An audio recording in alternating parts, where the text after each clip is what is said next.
Olá, caros alunos. Hoje, sabadão, né? Vamos ter o sábado letivo. E aí, por isso, eu estou aqui gravando a aula para os senhores, né?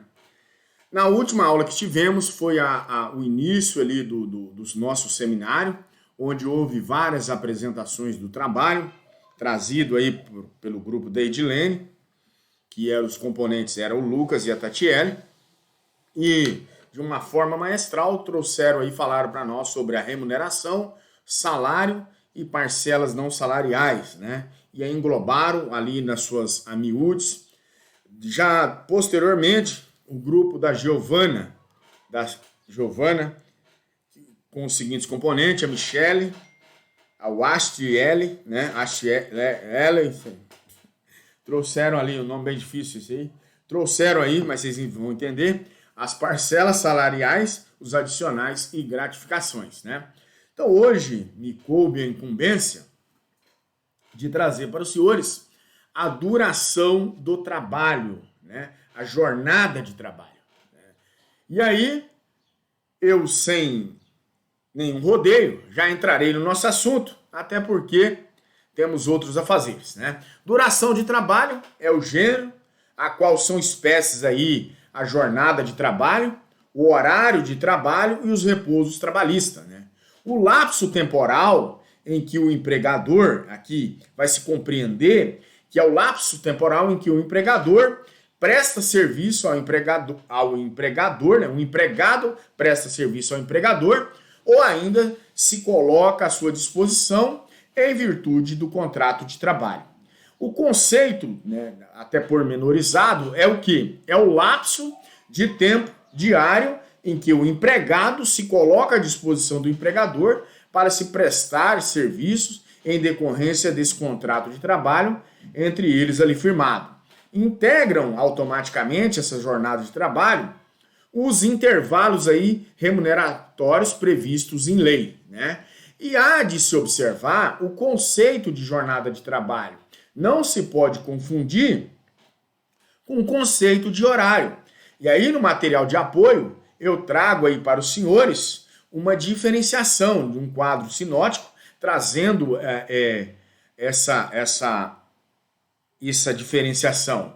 Que duração de trabalho é o tempo em que o empregado coloca a sua mão de obra à disposição do empregador. Jornada de trabalho compõe o quê? O tempo diário, automaticamente, em que o empregado põe à disposição do seu empregador, prestando serviços e aguardando as suas ordens.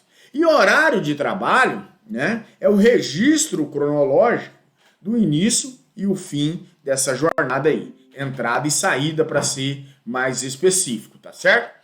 As regras e normas de duração do trabalho têm 3 critérios: o critério biológico, o critério social e o critério econômico. Biológico vai ser observado aí, né, que o ser humano ele tem essa condição humana e de acordo com as suas características físicas e biológicas, constatou-se que as jornadas excessivas de trabalho promovam até aí uma fadiga, né, do trabalhador. Danos muitas vezes graves à sua saúde e até irreparáveis, né? Quanto ao social, dentro desse critério social das normas de duração, né, das normas de duração de trabalho, né, esse critério social é o quê? É o empregado, ele precisa viver em sociedade automaticamente. Também há necessidade do empregado de convivência com a sua família, o lazer e atividades aí diversas da prestação de serviço, e eu vou englobar aqui as atividades físicas, né? Até porque não virá uma pessoa sedentária. Econômico por que dentro desse critério econômico? Porque o tempo de trabalho, ele deve observar a obtenção de, no máximo aí, até então, de produtividade de cada empregado, é o exaurimento saudável do ser humano. Uma atenção aqui trazida pela reforma trabalhista, a lei 13.467 de 2017, ela estabeleceu o quê? A prevalência do negociado sobre o legislado aí, né? No tocante a essa jornada de trabalho.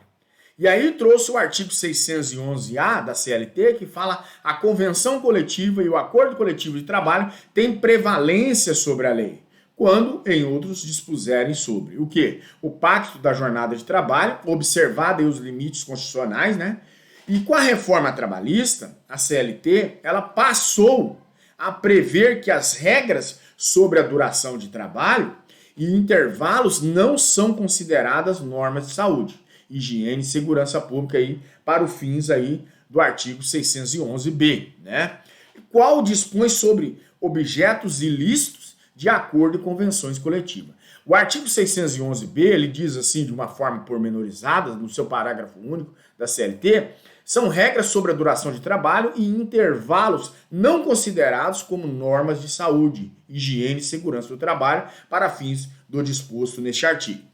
A limitação legal da jornada de trabalho, né, a regra da jornada de trabalho está esculpida aí lá no artigo 7º 13 da Constituição Federal. A duração do trabalho normal não superior a 8 horas, né, e 40 horas semanais. Facultada a compensação de horários aí e a redução dessa jornada mediante ou convenção coletiva aí de trabalho. Nesse contexto. E aí, a extrapolação de qualquer um deles aí implicará numa violação à norma de trabalho aí, né? Igualmente, fica obrigado o empregador a observar o dever de repouso semanal remunerado, conforme preceitua lá de igual modo, né, de igual forma, o artigo 7º, 14, 15, né, 15 da Carta Magna, preferencialmente aos domingos, né? Há uma preferência aí do seu horário de descanso, que ele seja exclusivamente, né, aos domingos, tá certo? E aí, senhores, uma atenção trazida aqui pela CLT é no artigo 414, o menor de 18 anos. Se ele for empregado em mais de um estabelecimento, as horas de trabalho em cada um serão totalizadas. Significa dizer aqui que, no caso, o menor de 18 anos, a limitação de duração de trabalho de 8 horas abrange, inclusive, a hipótese a mais de um emprego, ou seja, o quê? Somam-se essas horas aí, né, de trabalho, tantos quantos forem contratos de trabalho mantidos aí pelo menor. A composição da jornada de trabalho, ela vai significar o quê? Jornada de trabalho, trabalho efetivo, tempo à disposição do empregado, sobreaviso e prontidão. Quanto ao tempo à disposição do empregado, essa jornada de trabalho do empregado, ela vai abranger o tempo em que ele está à disposição do empregador, executando ali o serviço e aguardando ali as ordens de acordo com o artigo 4º da CLT. Assim, todo o tempo que o empregado ele permanece à disposição da empresa, trabalhando ou não, deverá ser computado aí nessa jornada. O tempo à disposição independe das atribuições que estão sendo ali ou não exercidas, ou até do local de trabalho onde o empregado se encontre, isto é o quê? Dentro ou fora do estabelecimento. A lei, ela preferiu aqui contemporizar esta regra. Por quê? Ela adotou um sistema rígido para os ferroviários e aeronautas, né, que é o sobreaviso e a prontidão, e nesses casos a lei fixou valores inferiores aí para remunerar o trabalho tempo à disposição. O mesmo ocorreu até com os motoristas profissionais, o qual falaremos mais à frente, né? E as cargas regidas pela Lei 13.103 de 2015, que é o tempo à espera.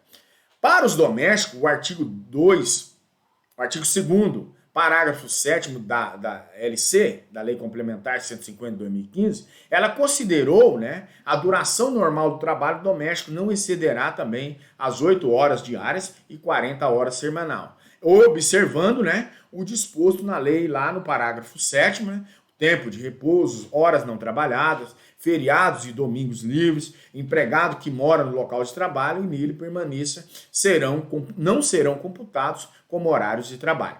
Por fim, a inclusão do parágrafo 2º, artigo 4º da CLT, não é considerado tempo à disposição o período em que o empregado for fora do expediente e, por sua escolha, se abriga aí na empresa para buscar aí proteção pessoal ou para executar as atividades particulares, não prestando serviços nesse tempo, né? E se não, vejamos aí a nova redação do artigo 58, parágrafo 2º da CLT. O artigo 58, ele diz: a duração normal do trabalho para os empregados em qualquer atividade privada não excederá 8 horas diárias, desde que não fixada expressamente outro limite. Parágrafo 2º, por sua vez, diz: o tempo dispendiado pelo empregado, desde a sua residência até a efetiva ocupação do posto de trabalho, é para o seu retorno, caminhando ou por qualquer meio de transporte, inclusive fornecido pelo empregado. Não será computado na jornada de trabalho por não ser tempo à disposição do empregador. E aí um detalhe que nós devemos ficar atento, né? Ainda há na CLT uma previsão expressa de pagamento das horas intímeras, né? Que são as internas. Esse deslocamento dentro do local de trabalho para os trabalhadores em minas e subsolo aqui. O artigo 294 diz que o tempo dispendido pelo empregado da boca de minas ao local de trabalho e vice-versa será computado para o efeito de pagamento de salário. O informativo 182 do TST, ela diz que trata-se sobre o trabalho em minas de subsolo. O tempo de deslocamento da boca da mina ao local do trabalho e vice-versa é computo para o efeito de dilação do intervalo entre a jornada. Matéria suspensa aí para apreciação do Tribunal Pleno. Sobreaviso e prontidão. O sobreaviso, ele surge lá para os ferroviários, né? E o artigo 244 da CLT, especificamente o parágrafo 2º, ele trouxe essa previsão, né, do sobreaviso como forma de desonrar o serviço público. Por quê? Desonerar, tá? Não desonrar. Desonerar o serviço público. Isso porque, durante o sobreaviso, o empregado está apenas ali dentro desse contexto, aguardando o chamado para o trabalho aí, né? E aí, assim, for amenizada a incidência do artigo 4º da CLT. No que se refere, né, em que pese esse empregado, encontre-se à disposição do seu empregador e aguardando as suas ordens aqui, ele encontra-se na sua residência, tendo uma liberdade para a execução de atividades pessoais, chamando aí de prestação o serviço, haverá efetivação do trabalho. No sobreaviso, o ferroviário esperava o chamado em casa. Esse sobreaviso era sempre para o ferroviário que estava em casa e, por isso, no momento do sobreaviso, era remunerado como equivalente a 1/3 da hora normal. Há uma previsão específica sobre o sobreaviso para os petroleiros, artigo 5º, parágrafo 1º da Lei 5.811, 72. E também para os aeronautas, artigo 43 da Lei 13.475 de 2017, né? A jurisprudência, né, fixou o sobreaviso para os eletricistas na súmula 229 do TST,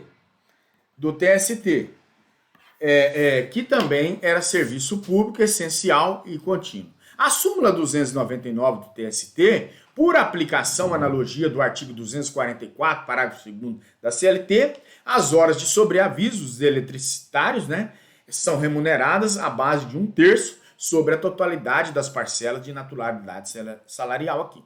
E aí eu trago uma atenção dos senhores na questão de que nos dias atuais o sobreaviso não apenas se aplica mais para os ferroviários, mas também para os empregados de qualquer função em aplicação extensiva do artigo 244 da CLT.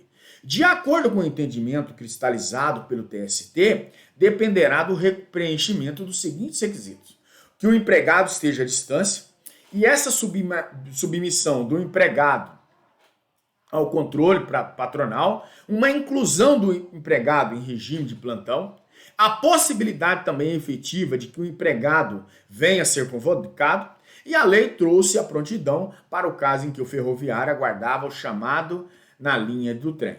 Para os aeronautas, a prontidão chama-se reserva, artigo 44 da Lei 13.475 de 2017, né? Após a antiga Lei 12.000 619 de 2012, hoje a 1303 de 2015, foram considerados em tempos de espera, artigo 235C, parágrafo 8º da CLT. O motorista profissional empregado devendo ser remunerado com 30% aí do normal e também não tem natureza salarial, que se pregue bem, isso muito bem explicitado aí no grupo da Edilene no nosso seminário, tá certo? A reforma trabalhista, no artigo 611-A, por outrora já até disse, no inciso 8º da CLT, autorizou a norma coletiva a dispor sobre o regime de sobreaviso, poderá excluir aí ou reduzir o respectivo pagamento. O artigo 611-A, né, a convenção coletiva de acordo coletivo tem prevalência sobre a legitimidade ou dispuserem sobre, aí, incluindo a 13.467 de 2017. O teletrabalho, regime de sobreaviso e trabalho intermitente. As horas itinere, né, essas horas itinere, vigente aí da lei 3.467 de 2017, trouxe na reforma trabalhista, alterou o parágrafo 2º do artigo 58 da CLT para excluir as horas itíneres aí como tempo de serviço, né? Contudo, do momento dessa transição até as regras da aplicação da lei no tempo, né? Aí, automaticamente. As alterações do texto confrontam aí, inclusivamente, o entendimento do TST.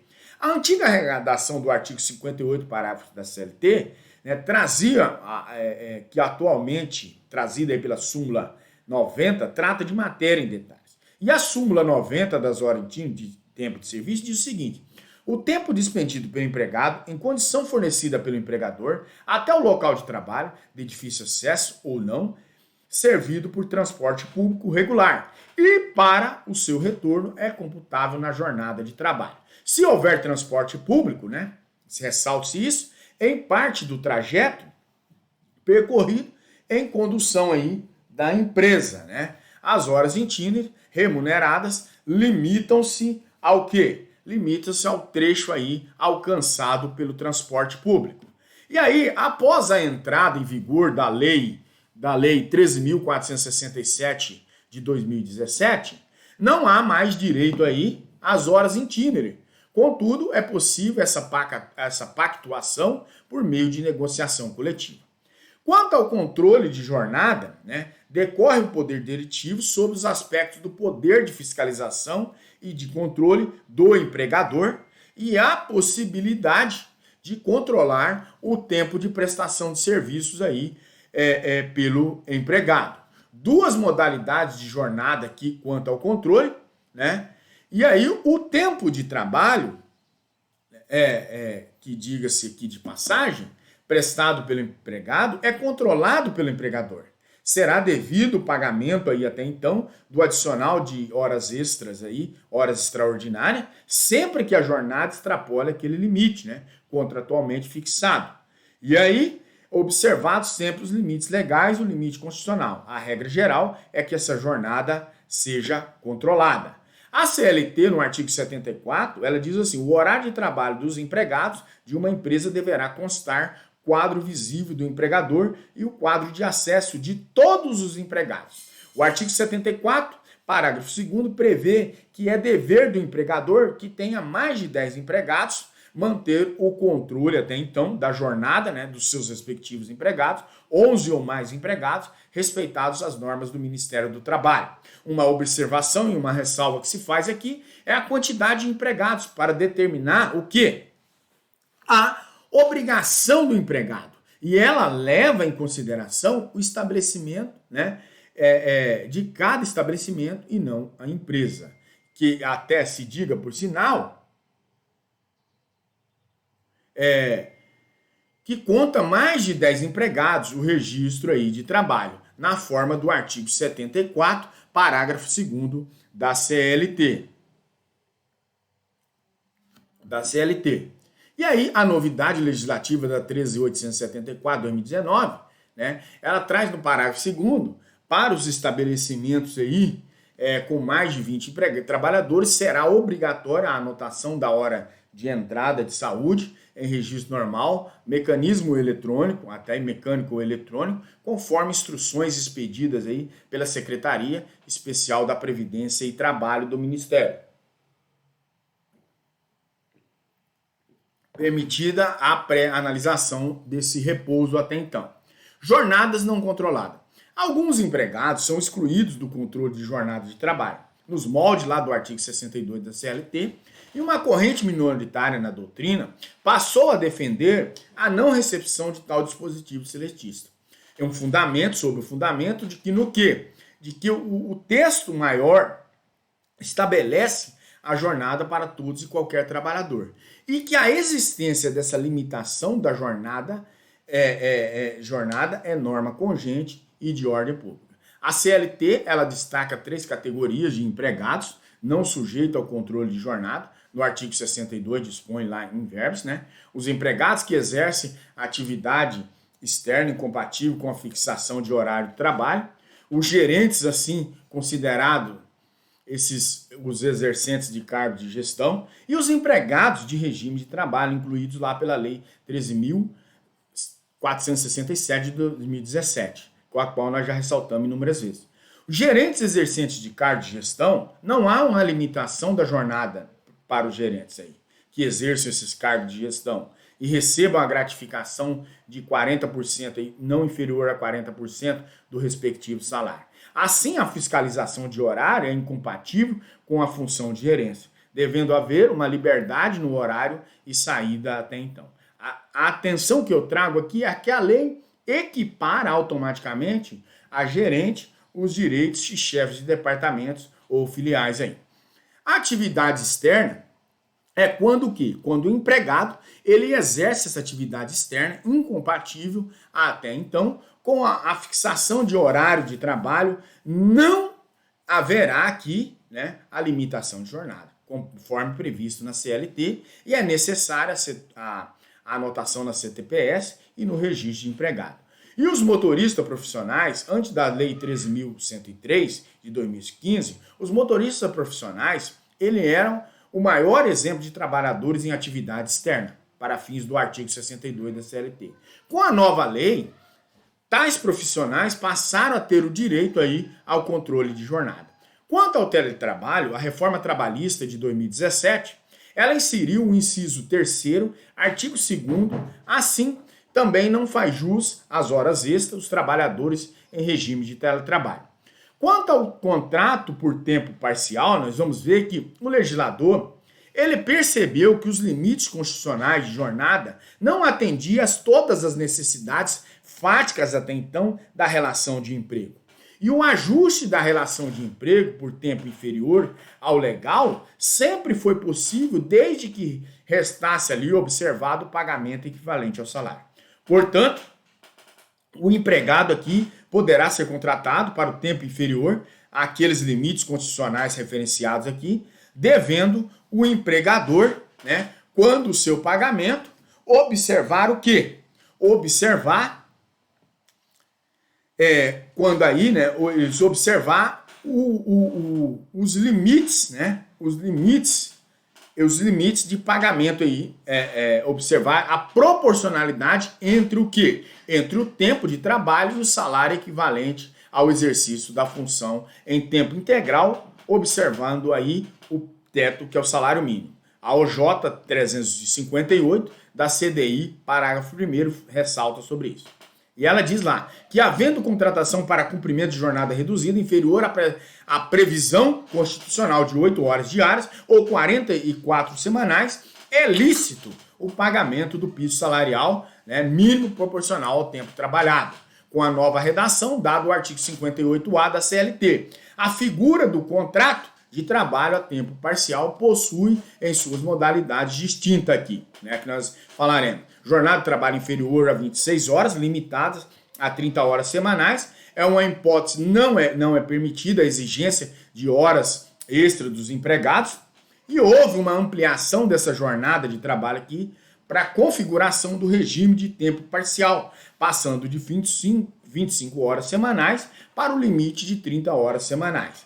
O empregador está obrigado aqui aí ao pagamento do valor até então da hora normal, acrescida desse respectivo adicional de no mínimo de 50%, pois os empregados não podem sofrer esse prejuízo. Outra situação é que essa jornada de trabalho até 26 horas semanais é possível a prestação de 6 horas semanais aí até então. Turnos ininterruptos de revezamento. Dispõe o artigo 7º, inciso 15, 14 da Constituição Federal, que é direito do trabalhador a jornada de 6 horas para o trabalho realizado em turnos ininterruptos de revezamento, salvo negociação coletiva. Assim, a jornada dos empregados que elaboram em turno ininterrupto de revezamento, ela é de 6 horas. 2 requisitos para que o empregado faça jus à jornada especial. Que o trabalho, que trabalha em turno, né, em turnos periodicamente aí, trabalhando durante algum tempo de dia e algum tempo à noite, podendo, entretanto, esse tempo ser misto, uma parte durante o dia e outra parte durante a noite. Que a empresa também ela desenvolva suas atividades necessitando da divisão do trabalho em turnos ininterruptos, isto é o quê? Que não possa interromper as suas atividades. A súmula 360, ela trata desses turnos ininterruptos de revezamento. E aí ela diz lá que a interrupção do trabalho destinada a repouso e alimentação dentro de cada turno, o intervalo para o repouso semanal, não descaracteriza o turno de revezamento com 6 horas, previsto lá no artigo 7º, inciso 14 da CLT, né, nesse contexto. Outras jornadas especiais é a do advogado, lá que ele presta 4 horas, 20 horas semanais, salvo a ACT e CCT, ou dedicação exclusiva, né? E aí, acordo de convenção, acordos coletivos de trabalho ou convenção de contrato de trabalho, tá certo? E aí, o professor, também eu trago aqui, no material de vocês está elencado, poderá lecionar em um mesmo estabelecimento por mais de um turno, desde que não ultrapasse a jornada de trabalho semanal, estabelecida legalmente, assegurando e não computando o intervalo para a refeição. O outro detalhe, trazido aí pela medida provisória 905, de 11 de novembro de 2019, institui o contrato de trabalho verde e amarelo, altera a legislação trabalhista e dá outras providências. Quanto aos bancários, a jornada de trabalho do bancário é de 6 horas, com módulo semanal até então aí de 30 horas, conforme o artigo 224 da CLT, diz lá que a duração de trabalho normal dos empregados em bancos, casas bancárias e caixa econômica, né, será de 6 horas contínuas nos dias atuais, nos dias úteis, né, com exceção dos sábados, perfazendo um total de 30 horas de trabalho por semana. A mesma jornada especial da CLT é estendida aos chamados financistas, empregados de instituição aí financeira, tá certo?